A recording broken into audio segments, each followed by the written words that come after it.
Vice Chairman Gomez, I'd like to ask you a question. We've, of course, documented and heard your stories. Does anyone not get along with you anymore? That is, it seems like you're able to strike MOUs with the city, with the private developers. Where are you still having trouble? Where are your current battle lines drawn? For us, I think it's educating. We have a lot of non-community members or non-natives that move into the area. We had, in Arizona, we had our dove season.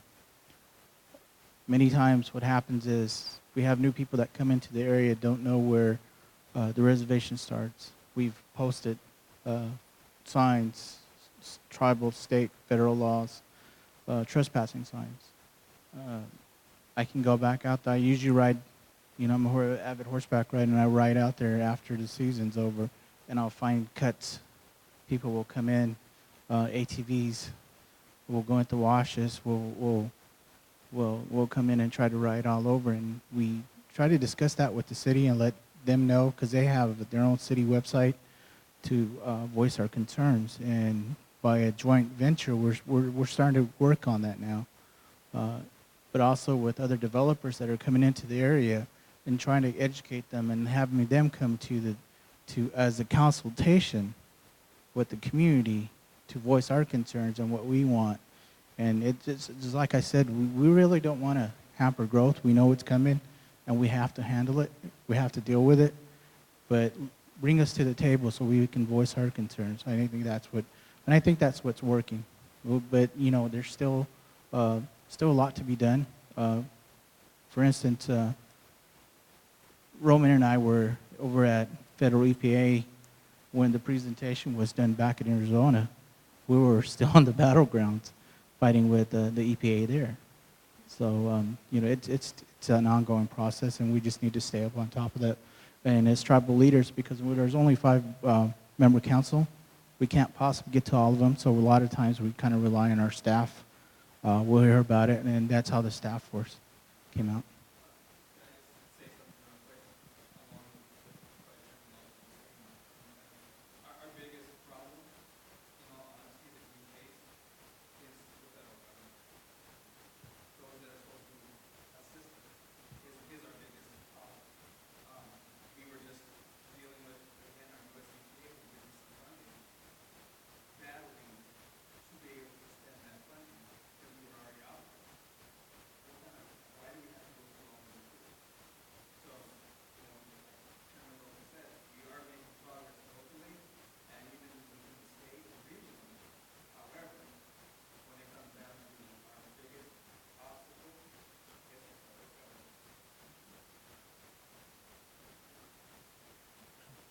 There's a quick question here. Oh, back there. I just want to underscore his remarks about, particularly about the EPA. And I think, you know, the EPA has this stovepipe kind of funding by media, which is totally inappropriate for tribes. You know, for, I don't know how many, 15 years, we've been capacity building under GAP, but there's no mechanisms for implementation. It's a really outdated system, and it has to be changed. There's a question in the back.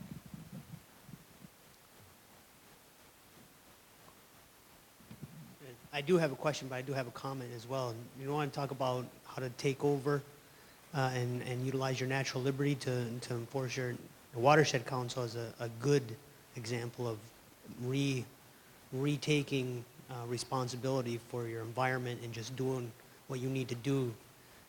It's a great example. I'm glad that Pat's here. My question though is for Shannon.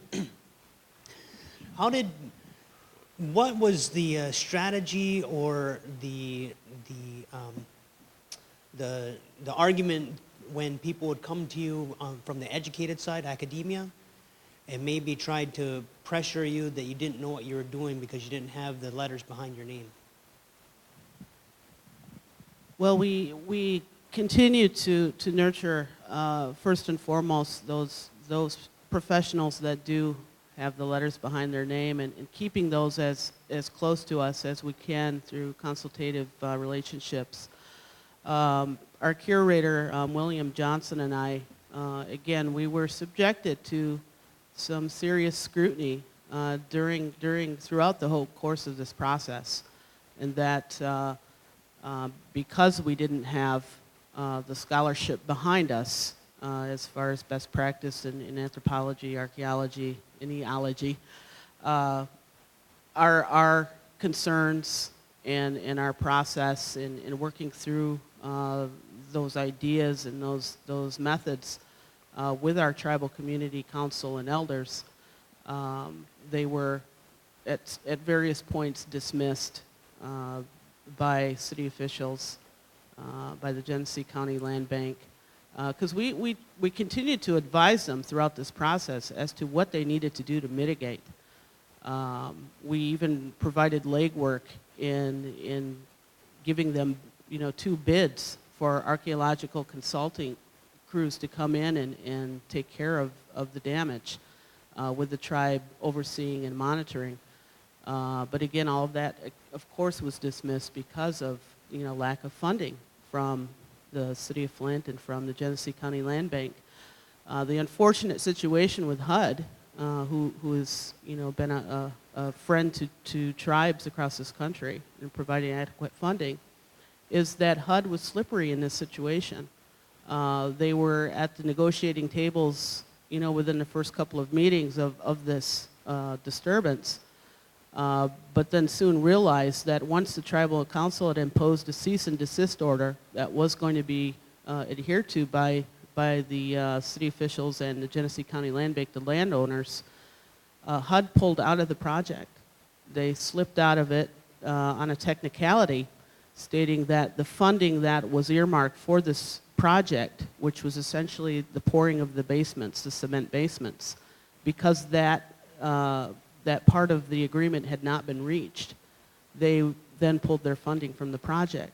So in doing so, there were, these City of Flint and Genesee County Land Bank didn't have to comply with historic preservation laws. So the tribe had no recourse to count on National NAGPRA for their support, but more importantly, the Advisory Council on Historic Preservation in Section 106 law, which would directly implicate this process. And HUD would have to provide funding to mitigate.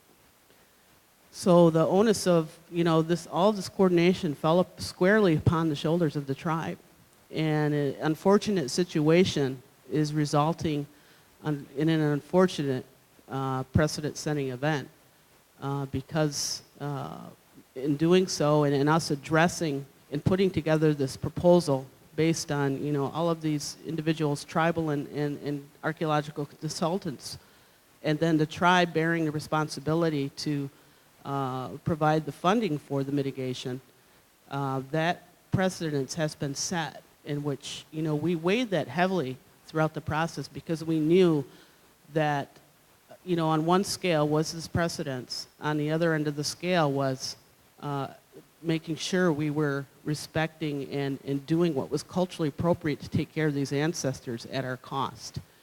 So now, there are going to be some scholarly articles written on this, because this situation was layered in complexity, and we're fearful now, really, as a tribe, that there are going to be private landholders, and if there is a federal undertaking, that they're going to pull out of the project if there's an inadvertent discovery, and who's going to, they're going to turn to be responsible to mitigate and to come up with a proposal to recover and rebury the local tribe. And if that tribe doesn't have the resources, that the Saginaw Chippewa unfortunately has the resources to do this work, that local tribe is going to have to possibly stand by and watch it just get bulldozed back in without any respect or due process for the ancestral remains.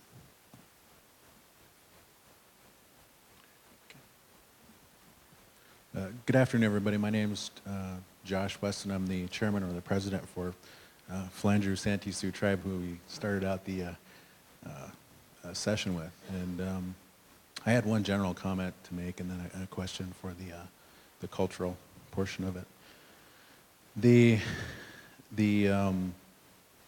I just wanted to add a little bit about the educating the public, the being able and willing to work with your local governments, both tribal and city, state, and federal has been and is continuing, I'm sure, for most tribes, an uphill battle.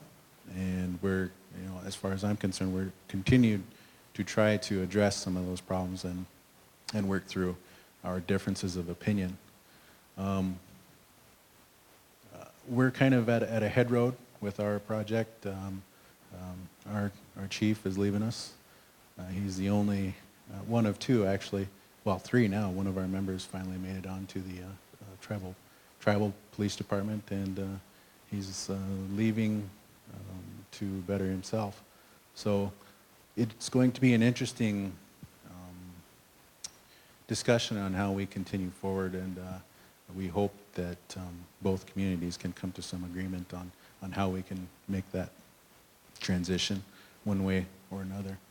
The second part of the comment or the question I wanted to ask was, in our area we have a tribe to the south of us that is has had problems with non-members, into burial sites and taking artifacts and removing of our remains and that sort in that area. And part of the problem is that they can't do anything about it. They can't hold when they report. It's kind of in an area where there's a Corps of Engineers and there's that no man's jurisdiction. Tribe doesn't have jurisdiction. State really doesn't have any jurisdiction. The U.S. attorneys don't want to prosecute it because nobody's gotten hurt to a certain extent. So they're kind of fall into that huge void of, yeah, we have to protect these people without, without hurting them and letting them take our remains away from those sites. And then trying to go after them afterwards for bringing them home. So I was just wondering, had you had any experience with any type of that jurisdictional problems when it comes to, do you have any, was there any federal land in the area where you kind of had some of these problems, and maybe if you could talk about that a little bit?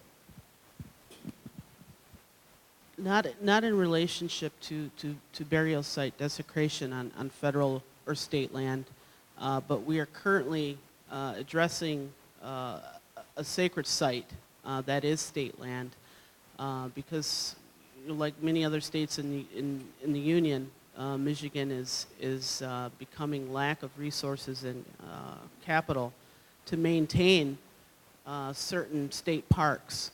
And there is a state park that is managed by 3 agencies. That's the Department of History, Arts, and Libraries, the Michigan Museum Association, and the Department of Natural Resources.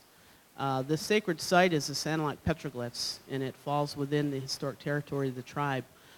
We have been carefully and diligently monitoring this site because it has fallen into neglect. Individuals are making their way into this petroglyph site that at one time contained over 300 distinct teachings or cultural etchings. In our language, we call it Eshibigadic Asin, which is teachings on stone. These petroglyph carvings have been altered. They've been literally bore out of the sandstone site, out of the rock itself, and have been taken away.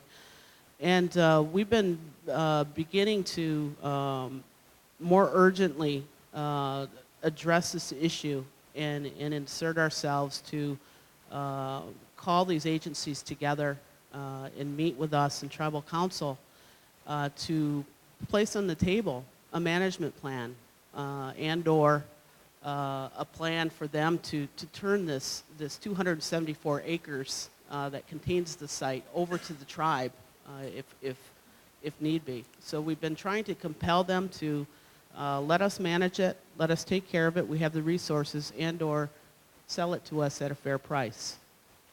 Let's buy it and take care of it.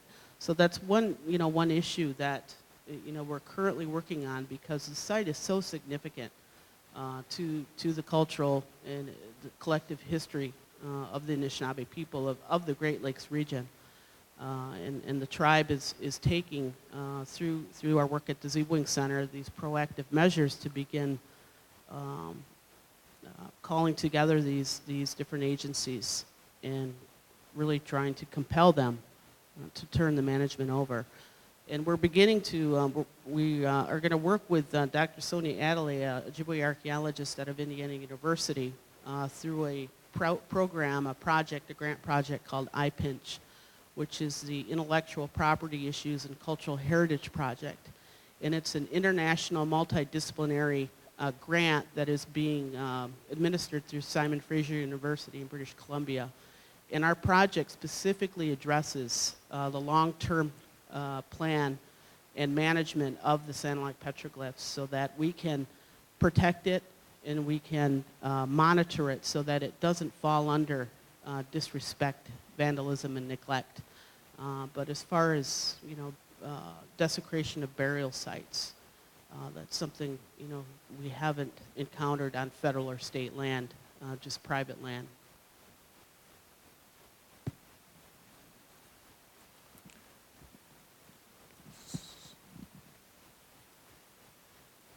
Do we have any more comments? Oh, here. Got a long ways to go. Oren in front here.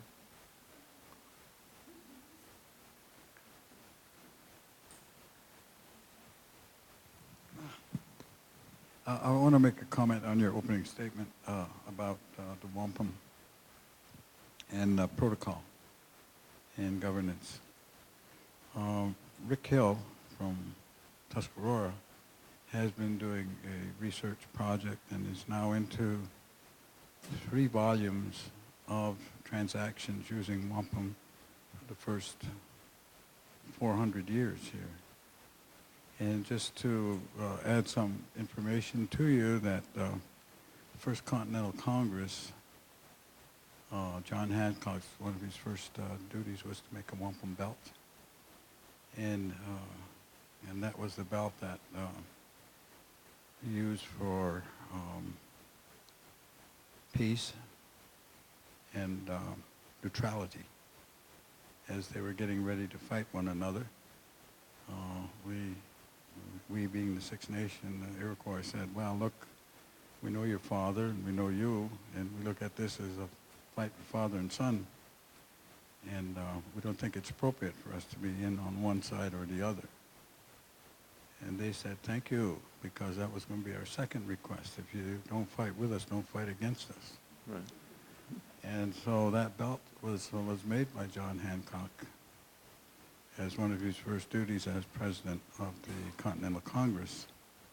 And later, George Washington also made a belt.